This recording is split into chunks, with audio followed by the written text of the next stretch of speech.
to another episode of Medical Monday.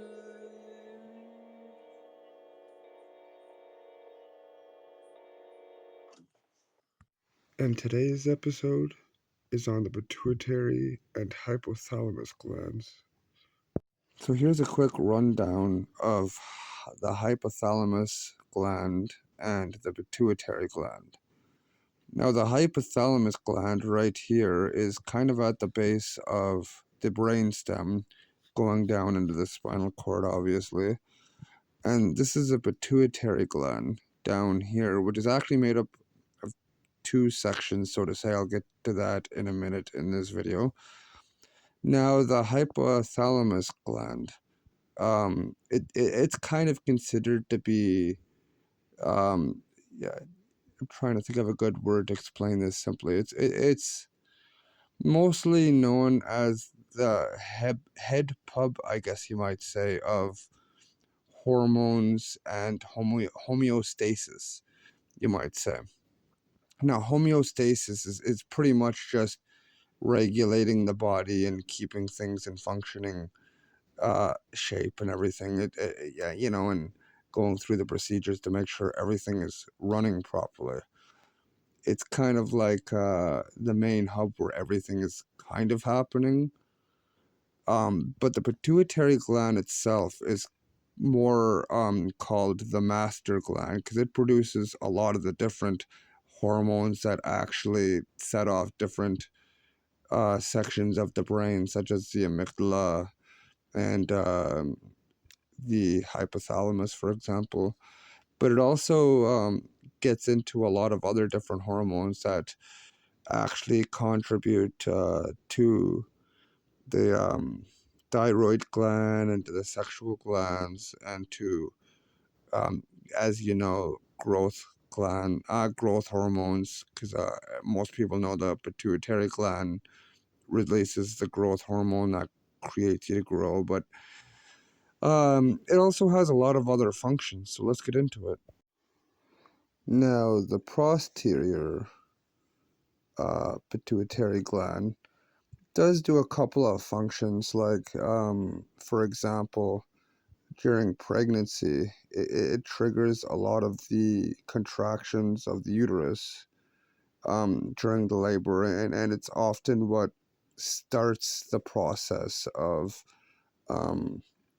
getting milk into the breast for the baby. It also does a few other things, you know, but it's often more along the lines of oxytocin, which is one of the two hormones it releases, but I can't remember the other one off the top of my head. But it has a few processes, but the anterior pituitary gland is a little more of the kicker, in my opinion. It sends certain hormones to the thyroid gland, for example, to activate certain functions of the thyroid gland. It stimulates a few different things in the adrenaline glands, and it also stimulates the the production of the milk from the breast to continue after the posterior pituitary, has already started the process. The anterior pituitary gland continues the production of such.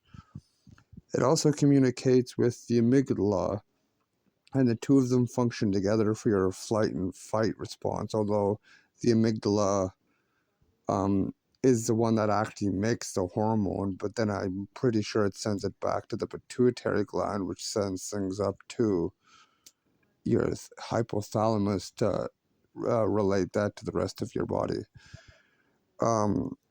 It also is, it's also what stimulates the same hormones that are responsible for the production of eggs and sperm in the sexual reproductive system.